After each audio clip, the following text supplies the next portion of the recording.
Memperebutkan kekuasaan tanah Pecaton berbuntut menjadi tragedi Carok yang benar-benar menyeramkan pada tahun 2006.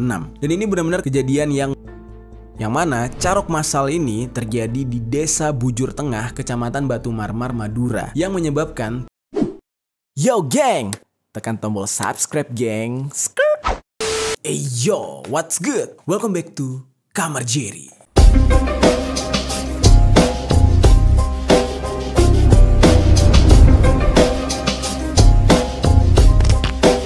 Geng-geng, baru-baru ini beredar foto dan video tentang sebuah kejadian yang cukup mengerikan terjadi di Madura. Di dalam video tersebut memperlihatkan ada 3 orang laki-laki Madura, yang mana 2-nya itu sudah tergeletak di aspal dan yang satu lagi masih berdiri tegak namun berlumuran cairan merah sambil menenteng beberapa sajam. Kejadian ini menimpa 3 orang warga yang berasal dari Desa Bator, Kecamatan Kelampis, Kabupaten Bangkalan, Madura, Jawa Timur. Dan kejadian ini terjadi pada hari Rabu tanggal 5 April tahun 2023 lalu. Jadi baru aja nih kejadiannya. Nah, mereka ini mendapatkan perlakuan sadis dari orang yang tidak dikenal. Namun dari kronologi sementara nih geng, latar belakang dari kejadian ini katanya gara-gara pemilihan kepala desa. Jadi ini bisa dikatakan perseteruan antara 2 kelompok yang saling tidak puas. Di dalam kejadian tersebut, korban yang meninggal bernama Muhammad Mayis Abdullah. Sementara yang satunya lagi bernama Amil yang mengalami luka-luka hingga sekarat. Dan kedua korban ini merupakan 2 bersaudara, geng. Lalu menurut Kasat Reskrim Polres Bangkalan AKBP Bangkat Danajaya, sejumlah nama dari pelaku dalam kejadian ini sudah dikantongi oleh polisi seusai polisi menangkap 20 orang yang sekarang statusnya sebagai saksi. Dan gak cuma 20 orang tadi, pihak kepolisian juga menyita 8 buah mobil yang tak bertuan, yang dimana 8 buah mobil ini termasuk ke dalam golongan mobil mewah. Tapi geng, di dalam mobil tersebut terdapat banyak sekali sajam, mulai dari parang, celurit, banyak banget di dalam mobil tersebut. Terus mobil-mobil ini saking mewahnya bahkan ada yang berjenis Pajero dan juga Alphard, tapi di dalamnya ya isinya sajam. Serem banget ya. Dari beberapa mobil bahkan ada yang gak ada kuncinya. Jadi si pemilik mobil tuh kabur, ya bisa dicurigai kalau mereka ini adalah pelaku juga gitu ya. Nah, jadi mobil mewah ini tidak bisa dibawa oleh polisi sebelumnya ke kantor polisi, akhirnya harus diderek alias ditowing. Dan untuk sementara ini, sedari gua syuting video ini, kronologi lengkapnya belum dipublish oleh pihak kepolisian. Jadi karena itu gue belum bisa nih berbagi ceritanya kepada kalian atau menjelaskan kronologinya kepada kalian. Jadi kita tunggu bareng-bareng aja nanti setelah semua data-datanya lengkap, kronologinya ada gitu ya, baru kita akan bercerita secara lengkap di sini. Sebagai gantinya, gue pengen ngebahas ke kalian tentang tragedi yang mirip dengan ini, namun tragedi yang satu ini jauh lebih besar. Nama tragedi ini adalah Carok Massal di Tanah Pecaton, yang mana di dalam tragedi ini melibatkan banyak pelaku dan menewaskan banyak korban gara-gara memperebutkan sebidang tanah. Nah, cerita ini cukup menarik karena pernah membuat gempar Madura pada tahun 2006 silam. Bagaimana cerita selengkapnya? Langsung aja kita bahas di Permisi, peristiwa misteri dari berbagai sisi.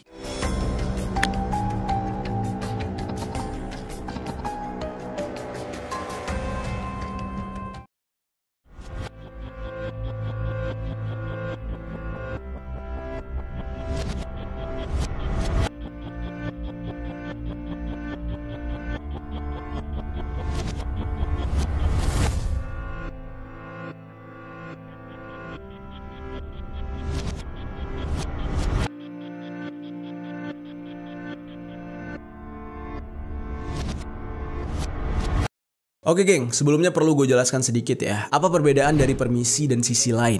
Jadi, kalau gue membahas tentang permisi, biasanya gue bakal membahas hal-hal yang berbau misteri, terus kejadian-kejadian yang mengerikan, mencekam. Nah, itu biasanya masuk ke dalam program permisi. Sementara sisi lain akan membahas keunikan dunia, keanehan yang ada di dunia, konspirasi, dan hal-hal lain yang bisa dikatakan tidak biasa gitu ya. Jadi perbedaannya, sisi lain ini membahas hal unik, sementara permisi membahas hal-hal yang mencekam. Nah, jadi kurang lebih kayak gitu. Sebelum kita membahas panjang lebar kasus carok massal di Tanah Pecaton yang benar-benar terkenal di Madura di saat itu, gue sedikit menjelaskan dulu apa itu carok.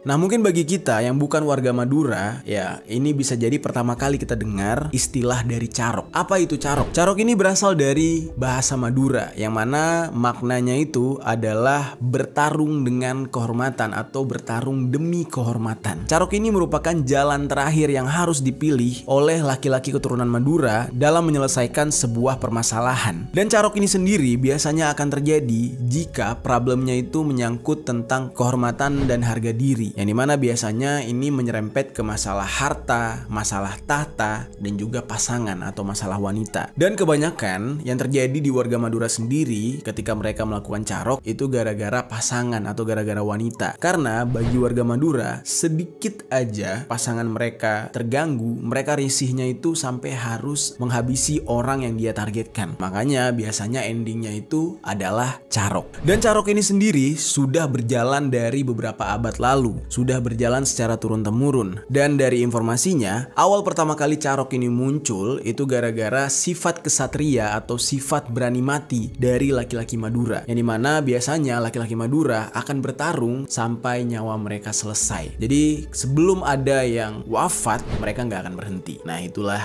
carok. Carok ini sendiri pada awal kemunculannya banyak dilakukan secara ngonggai. Jadi ngonggai itu ibaratnya perjanjian gitu ya. Jadi ada orang nih yang nggak suka atau nggak senang sama lawannya gitu ya. Dia akan nyamperin lawannya itu dan menantang untuk carok. Kalau kedua belah pihak sudah setuju, maka itu dianggap sebagai penyelesaian secara adat. Dan biasanya ini agak sedikit dilema ya apabila di bawah kerana hukum Indonesia. Karena ini memang adat istiadat.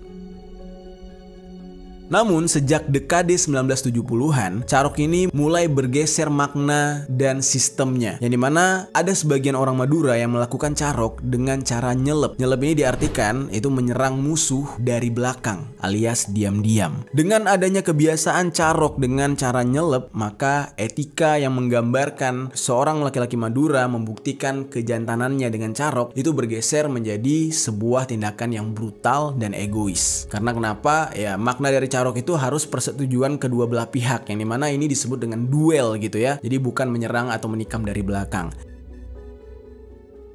Di daerah Madura pedalaman sebenarnya carok ini sudah dilaksanakan turun-temurun dan biasanya menjadi semacam dendam. Dari informasi yang gue dapat, tolong koreksi gue kalau penjelasan ini keliru ya, buat teman-teman dari Madura boleh diluruskan gitu ya. Dari informasi yang gue dapat, kabarnya nih ya, misalkan ada seseorang yang melakukan carok, dia adalah seorang ayah misalnya. Dia kalah, lalu baju yang dia pakai ketika dia melakukan carok tersebut dan dia kalah dan dia tewas gitu ya. Nah, bajunya itu akan dititipkan kepada tetangga, yang mana nanti suatu hari si tetangga ini akan mengeluarkan lagi baju titipan tersebut lalu ditunjukkan kepada anak si korban ketika anak korban sudah dewasa. Disinilah yang membuat tradisi carok ini tidak ada putusnya, yang dimana ini bakal terjadi terus gitu ya, dendam lagi karena anak dari si korban ketika dewasa melihat baju yang dipakai ayahnya ketika kalah, ya otomatis dia akan timbul rasa ingin balas dendam. Namun nih geng, kabarnya sedikit demi sedikit sudah banyak warga Madura yang meninggalkan tradisi kekerasan yang bernama carok ini. Tapi wallahualam ya, karena gue bukan orang Madura, mungkin teman-teman dari Madura yang lebih tahu. Benarkah tradisi carok ini sudah banyak ditinggalkan? Atau mungkin memang masih ada tapi terselubung? Coba deh tinggalkan komentar di bawah. Itu dia penjelasan tentang carok. Sekarang kita akan masuk ke dalam tragedi atau jalan cerita yang akan kita bahas, yaitu carok massal di Tanah Pecaton. Oke, bagi sebagian besar orang yang tinggal di Pemekasan pasti nggak akan pernah lupa dengan peristiwa yang satu ini, terjadi pada tanggal 12 Juni tahun 2006. Memperebutkan kekuasaan Tanah Pecaton berbuntut menjadi tragedi carok yang benar-benar menyeramkan pada tahun 2006. Carok massal ini terjadi di Desa Bujur Tengah, Kecamatan Batu Marmar, Madura, yang menyebabkan 7 orang tewas dan puluhan lainnya mengalami luka sabetan senjata tajam. Carok ini terjadi gara-gara adanya sengketa lahan tembakau seluas 5,8 hektar. Dan lahan sengketa ini itu berstatus tanah bengkok. Istilahnya tanah yang dipinjamkan sebagai fasilitas kepala desa. Di Madura, tanah kayak gini disebut dengan tanah pecaton, alias tanah kerajaan yang diberikan untuk desa agar bisa dikelola. Dan bagi warga Bujur Tengah, mereka percaya kalau tanah tanah ini adalah peninggalan dari Kerajaan Majapahit yang secara turun-temurun telah menjadi tanah milik desa, alias sudah dihadiahkan untuk dikelola oleh desa.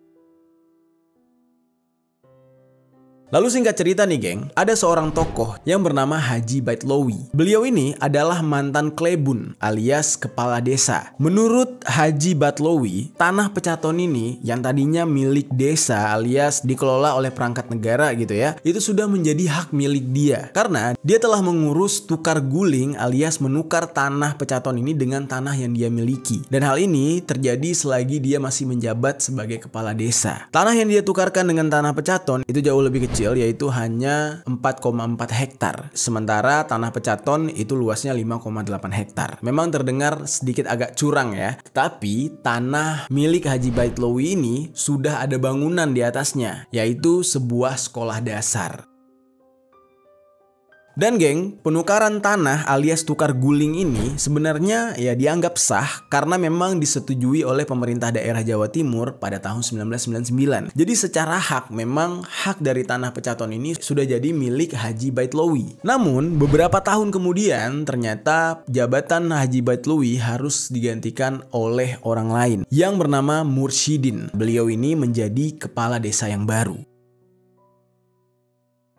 Lalu entah bagaimana ceritanya, di tengah jabatan Mursyidin, tiba-tiba Mursyidin ini ngerecokin Haji Baitlawi dengan mengatakan kalau tanah Pecaton itu kepemilikannya tidak sah. Dia meyakini kalau tanah Pecaton ini tidak boleh dimiliki secara individual, hanya boleh diperlakukan sebagai hak pakai selama seseorang masih menjabat sebagai kepala desa. Yang artinya di sini dia mengatakan kepada Haji Baitlawi kalau kuasa sebagai kepala desa itu udah ada di tangan dia, udah ada di tangan Mursyidin.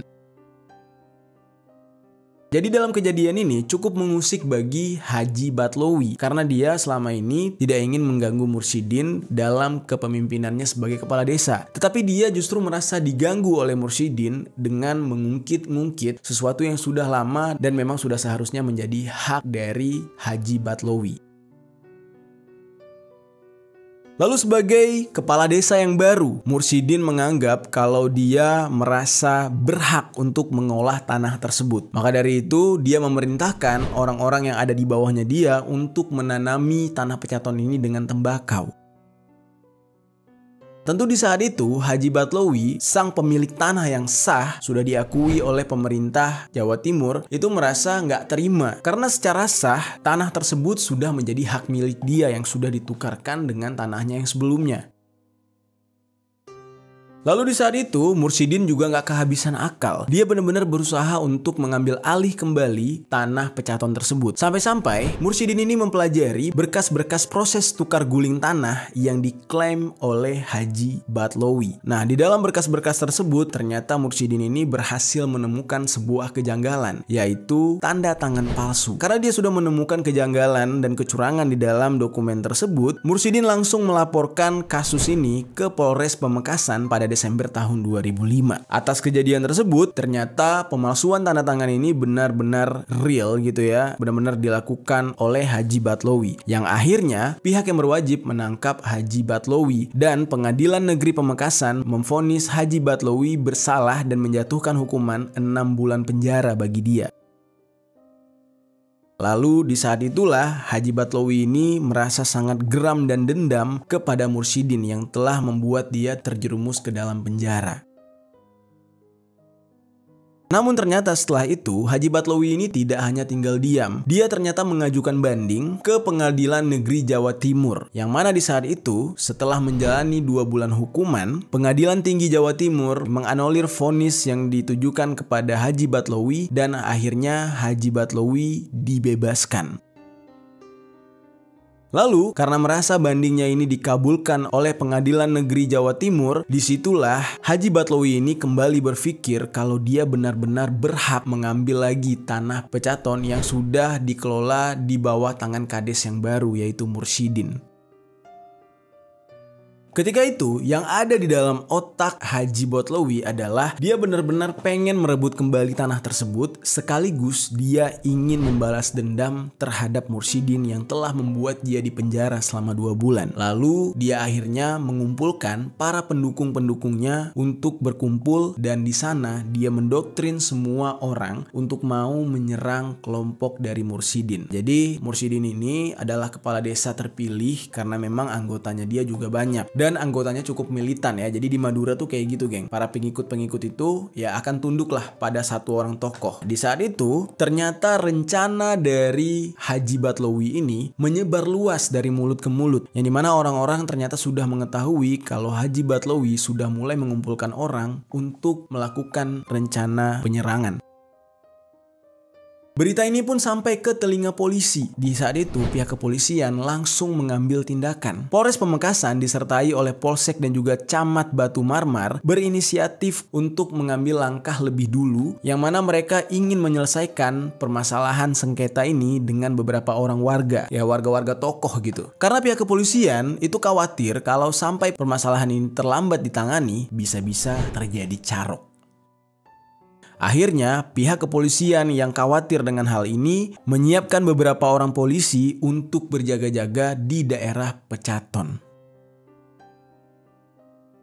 Lalu singkat cerita, geng, di sebuah pagi tanggal 12 Juni, Mursyidin itu sudah mengetahui kalau Haji Botlowi sudah dibebaskan, dan dia juga sudah mengetahui kalau Haji Botlowi sedang mengumpulkan orang untuk menyerang dia. Lalu dia juga mencoba untuk mengambil langkah terlebih dahulu agar konflik ini tidak terjadi, yang dimana di saat itu dia berencana secara baik-baik ingin bertemu Haji Botlowi, dan sekaligus dia ingin membicarakan soal tanah yang mereka perebutkan ini. Jarak antara rumah Haji Botlowi dengan Mursyidin itu nggak terlalu jauh, geng, jaraknya. Ya sekitar 500 meter lah. Jadi jaraknya cukup dekat yang sebenarnya jalan kaki juga bisa. Namun anehnya, entah kenapa di saat itu Mursyidin ini justru datang menggunakan mobil dengan membawa rombongan yang cukup ramai, dan juga dia serta mengajak ibunya dalam perjalanan menuju ke rumah Haji Botlowi. Mungkin dalam kasus ini Mursyidin sudah mulai takut gitu ya. Ya ancaman demi ancaman sudah mulai dia terima, terutama dengan isu kalau Haji Botlowi akan melakukan penyerangan dengan sejumlah orang. Lalu ketika Mursyidin ini menuju ke rumah Haji Botlowi, mereka berangkat dengan menggunakan 6 mobil, lalu sisanya berjalan kaki menuju rumah Haji Botlowi karena jaraknya nggak terlalu jauh gitu, geng. Lalu sesampainya di rumah Haji Botlowi, ternyata Haji Botlowi tidak ada di rumah. Hal ini awalnya tidak dicurigai oleh Mursyidin. Kok bisa ya Haji Botlowi ini nggak ada di rumah di jam tersebut? Tumben banget gitu. Nah akhirnya Mursyidin dan para pengikutnya memilih untuk cabut dari rumah Haji Botlowi dan pulang ke rumah masing-masing. Nah tapi baru setengah jalan, yang dimana mereka di saat itu tiba di atas tanah Pecaton persis. Entah dari mana datangnya, beberapa pemuda yang menggunakan celurit sudah berkumpul di hadapan Mursyidin beserta dengan kelompoknya.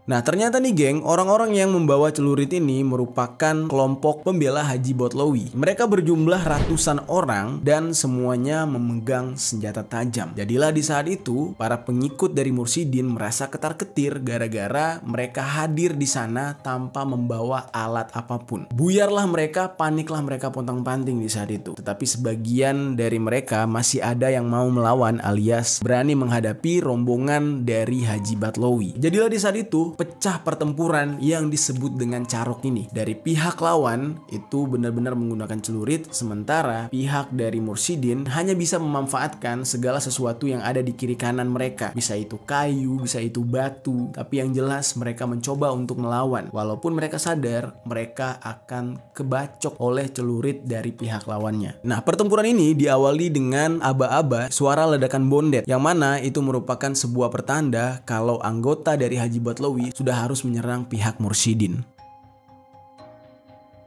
Dari pihak Mursyidin yang berani melawan pihak Haji Botlowi itu berusaha untuk merebut senjata dari pihak Haji Botlowi ini. Nah setelah mereka berhasil merebut, barulah carok terjadi yang dimana mereka adu celurit. Nah sementara itu Mursyidin melarikan diri, dan kebetulan di saat itu dia membawa serta ibunya, dan dia membawa kabur ibunya ke sebuah rumah kosong untuk bersembunyi. Nah, di dalam kejadian ini benar-benar menyedihkan ya geng, yang dimana sekelompok orang yang berpihak kepada Haji Batlowi itu berhasil menemukan posisi Mursidin yang sedang bersembunyi. Di saat itu Mursidin langsung diseret keluar dari rumah kosong tempat dia bersembunyi dengan ibunya.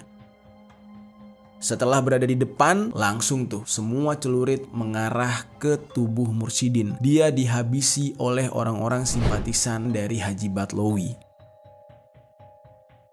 Melihat hal tersebut, ibu dari Mursidin itu benar-benar tidak kuat karena anaknya dicincang-cincang di saat itu. Sudah hancur lebur. Akhirnya sang ibu itu keluar dari persembunyian dan langsung memeluk putranya ini. Langsung memeluk Mursidin. Dan ternyata sang ibu juga ikut dihabisi tanpa ampun oleh orang-orang dari simpatisan Haji Batlowi. Jadilah di saat itu, ibu dan anak ini alias Mursidin itu tewas di tempat dengan luka bacokan yang benar-benar sekujur tubuh mereka karena mereka dibacok secara membabi buta oleh pihak lawan. Pihak kepolisian itu sudah turun ke sana, sudah turun ke lokasi, namun ya semuanya nggak berubah. Mereka tetap carok, mereka tetap bertempur menggunakan celurit. Nah akhirnya personil kepolisian kembali diturunkan dalam jumlah yang lebih banyak lagi. Ada sekitar ratusan pihak kepolisian yang turun ke lokasi yang akhirnya membuat mereka bubar. Nah lalu ketika keadaan mulai kondusif, barulah ditemukan banyak sekali jasad-jasad yang tergeletak. Beberapa dari mereka yang masih sekarat dan masih bisa diselamatkan. Sementara jumlah dari korban yang tewas itu sebanyak 7 orang. 5 diantaranya berasal dari kubu Mursidin. Lalu sisanya 2 orang yang tewas itu dari kelompok Batlowi. Lalu bagaimana dengan yang lain? Nah banyak dari mereka yang luka-luka mengalami bekas sayatan di badan mereka. Dan ketika personel polisi datang barulah mereka berhenti untuk saling bacok. Lalu mereka memilih untuk kabur. Ada yang kabur ke rumahnya masing-masing. Ada juga yang kabur ke dalam hutan. Lalu geng, dalam kejadian ini meskipun disebut dengan carok massal alias carok secara beramai-ramai, tetapi banyak warga Madura yang membantah pernyataan itu. Mereka malah tidak mengakui kalau tragedi ini sebagai carok gara-gara dari pihak Haji Batlowin itu mengeksekusi seorang perempuan alias ibunya Mursidin. Maka ini dianggap bukan carok, lebih kepada pembantaian katanya. Di saat itu seorang tokoh yang bernama Adang Ginanjar juga memberikan statement. Dia mengatakan kalau ini peristiwa kriminal, bukan carok katanya. Lalu kemudian berselang 1 hari setelah kejadian ini, akhirnya pihak kepolisian berhasil menangkap 5 orang sebagai dalang di balik kerusuhan yang mencekam ini. Termasuk diantaranya adalah Batlowi, yang mana Batlowi ini sebenarnya menyerahkan diri langsung kepada pihak kepolisian karena dia sadar kalau dialah otak dari pembantaian ini. Lalu sementara anggotanya yang lain ditangkap dalam persembunyian mereka di tengah hutan di desa Talang Siring. Dan di saat itu mereka akhirnya menjalani sidang dan langsung didakwa dengan hukuman yang beragam, mulai dari 8 tahun sampai dengan 13 tahun kurungan. Nah, bisa kalian bayangkan ya geng, gimana mencekamnya kejadian ini. Gara-gara memperebutkan tanah atau lahan, akhirnya banyak nyawa yang harus dikorbankan. Dan juga Haji Batlowi yang sebenarnya tadi sudah dibebaskan oleh pihak kepolisian atas putusan Pengadilan Negeri Jawa Timur, dia justru malah harus kembali ke penjara karena kasus pembantaian. Nah lalu nih geng, ada sebuah cerita menarik yang terjadi di dalam kejadian carok massal memperebutkan tanah Pecaton ini. Nah jadi ada satu orang sosok yang dianggap sebagai jagoan carok. Dia ini adalah sosok yang pendiam dan juga kalem. Dan dia memihak kepada kelompok Haji Batlowi. Nah jadi dia membela Haji Batlowi. Dan menurut ceritanya bisa dipastikan dari 5 orang pihak Mursidin yang meninggal, itu ada 2 diantaranya dieksekusi oleh orang ini. Menurut cerita, nama dari orang ini tidak disebutkan dengan pasti, tapi disamarkan menjadi Sugali. Jadi Sugali ini bukan nama sebenarnya ya geng.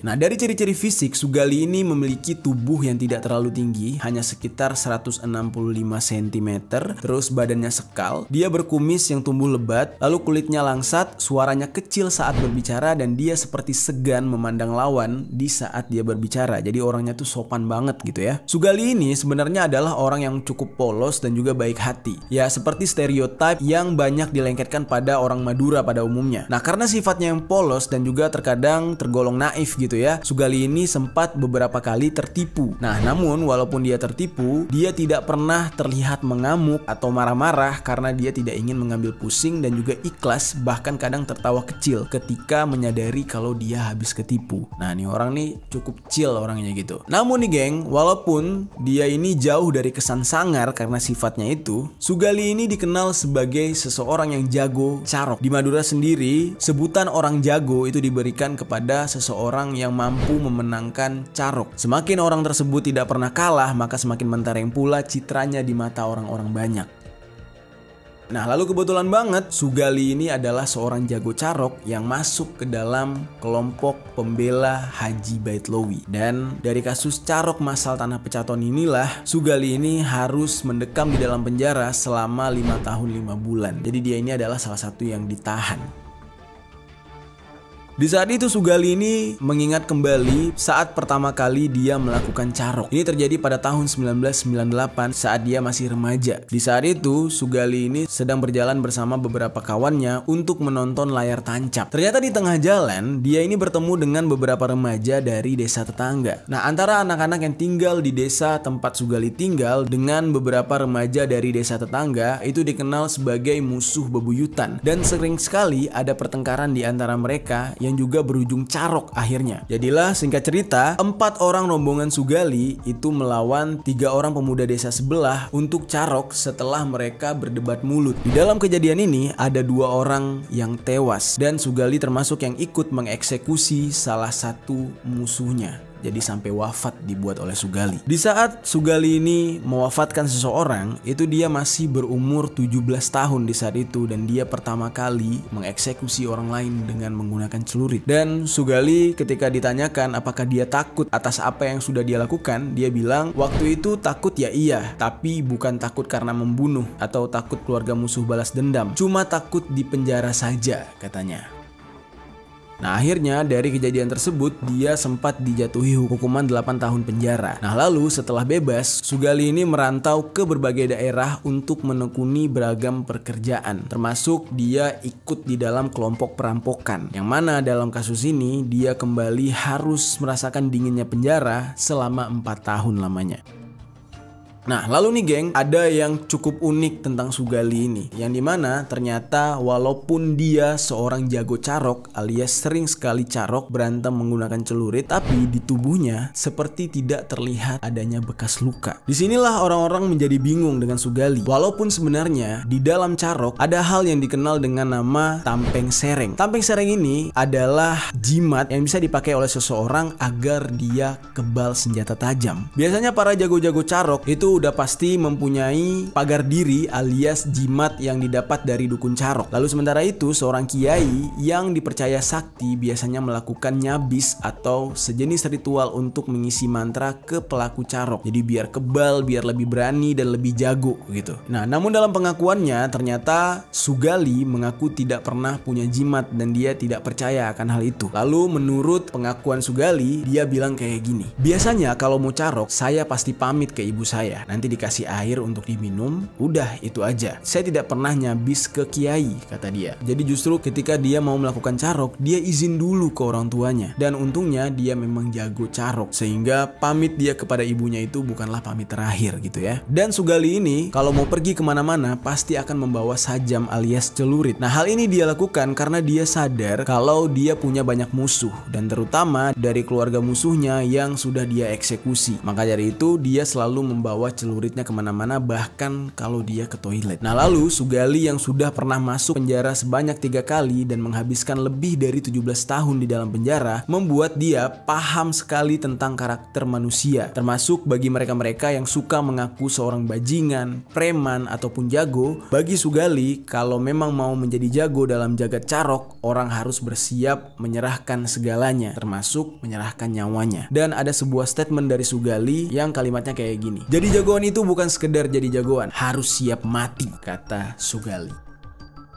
Nah itu dia geng, cerita tentang kejadian carok massal yang terjadi di Tanah Pecaton. Banyak memakan korban dan bahkan bagi pelaku yang mereka anggap mereka menang itu harus mendekam di balik jeruji penjara. Nah untuk selanjutnya nih geng, nanti kita bakal cari tahu tentang kisah yang pertama kali gue ceritakan tadi, yaitu adanya 2 korban carok, yang satunya meninggal dan satunya sekarat gara-gara di Madura sekarang ada pemilihan kepala desa. Nah bagi anggota calon kepala desa yang tidak puas dengan hasilnya, akhirnya mengamuk dan dikabarkan mengeksekusi 2 orang tadi. Nah karena ceritanya belum lengkap, jadi maka kita tunggu dulu ya kronologi selengkapnya dari pihak kepolisian. Nanti setelah dipublish baru gue akan ceritakan di Kamar Jerry.